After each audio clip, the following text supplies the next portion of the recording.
Ce jour dédié pour la version de l'âme de Victoria Batzaheye Zatzal. Donc nous sommes à la fin des lois du Kriyat Shema. Quand on dit dans le troisième paragraphe du Kriyat Shema, Urite Moto. Sous la Tzitzit, vous ferez des tzitzit, Urite Moto, et vous le regarderez. Alors, c'est bien durant tout ce paragraphe de tenir les tzitzit dans la main. Et quand on dit le regarder, alors on regarde, et on embrasse, et on passe sur l'œil et on embrasse. Après, on regarde, on passe sur l'œil et on embrasse. Deux par rapport aux deux yeux.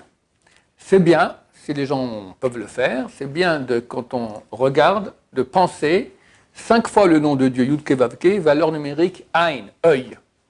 5 et 5. Après, le verset d'après, on dit Uritem Oto, et vous ne prostituerez pas après vos cœurs et vos yeux. Quand on dit le mot yeux enechem, là aussi de nouveau passer sur les deux yeux et embrasser. Là-bas dans ce même paragraphe on dit les man tizkeru. Tizkeru, vous vous souviendrez. Il faut faire attention de ne pas dire tizkeru avec un S, mais bien avec un Z. J'en profite parce que vous n'étiez pas dans les cours que je fais auparavant. Quand on dit Shema, dites-moi Shema Israël. Shema Israël. Très bien. Shema Israël. Comment? Shema Israël. Shema Israël. Non. Il lui a dit Israël avec un Y. Toi, tu as dit Israël avec un I. Israël, on écrit en français avec un I, mais c'est une erreur. C'est un Y. Yisraël. D'accord? Voilà. Israël. Faire attention. Yisraël. Pas Z, pas Israël. Yisraël. Très bien. Israël. Ok. Maintenant, il y a des endroits où il faut faire attention quand on met un arrêt dans la phrase. Par exemple, le deuxième verset du premier chapitre, et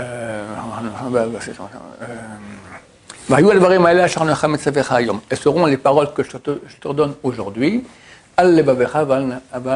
sur ton corps et sur ton âme. Maintenant, si on dit les paroles que je te donne aujourd'hui seront, tu ne dis pas le seront, les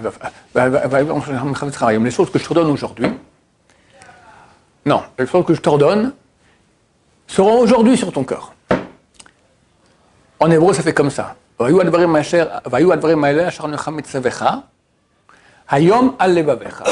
c'est faux. Ça veut dire, les choses que je te redonne seront aujourd'hui sur ton corps, aujourd'hui et pas demain.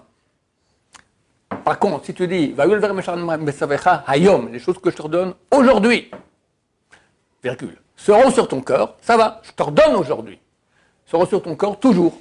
Comprenez la différence? Ou bien je t'ordonne aujourd'hui, ou je t'ordonne que ce soit aujourd'hui sur ton corps. Et ça, comment on voit la différence? Où tu mets l'arrêt? Tu mets l'arrêt après le mot hayom, aujourd'hui. Les paroles que je te donne aujourd'hui sur ton corps.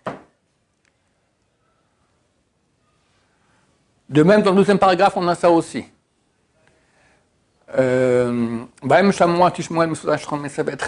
Hayom, si vous écoutez les paroles que je vous ordonne aujourd'hui. Là-bas, Hashem Lokechem ou Lovdol, d'aimer l'Éternel votre Dieu et de le servir. Si tu dis si vous écoutez les paroles que je t'ordonne, aujourd'hui d'aimer l'Éternel ton Dieu. Ça ne va pas non plus, c'est pas aujourd'hui l'Éternel, c'est aimer toujours. Donc mettre l'arrêt après le mot Hayom.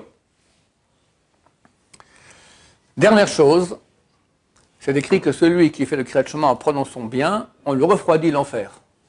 C'est sympa, tu te trouves à 40 millions de degrés, tout qu'on te met un peu d'air conditionné. C'est agréable, c'est agréable.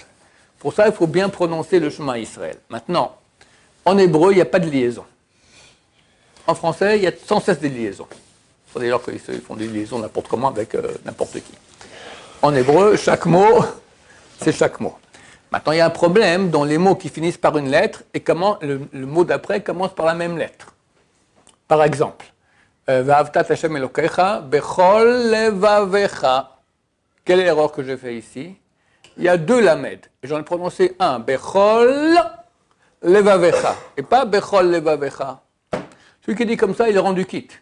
mais je ne pense pas qu'il aura l'air conditionné dans l'enfer. Donc, Bechol, Levavecha. Et dans tous les sidurim normaux, ils te mettent des petites étoiles au-dessus des lettres pour que tu saches que tu dois séparer. Des fois, c'est entre un mem et un aleph, par exemple. Oritem, Oto, très bien, ou Otam. Pas Oritem, Moto.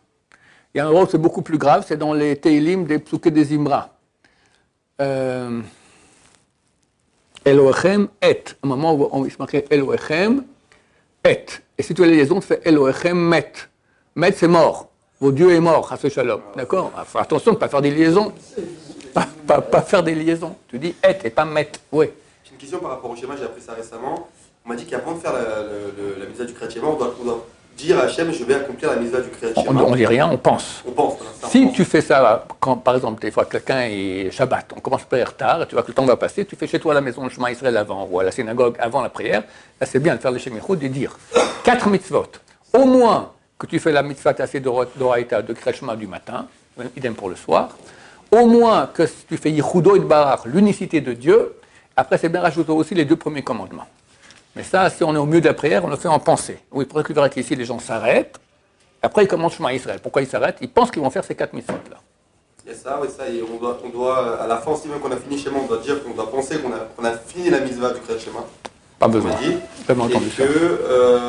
Et que quand on fait Shema aussi, on doit penser que Hachem est dans les 4 coins du monde. Non, ça c'est quand tu dis le mot Echad. On a déjà étudié ça dernièrement. Quand tu dis Echad, c'est 3 lettres. Aleph, c'est un, seul et unique.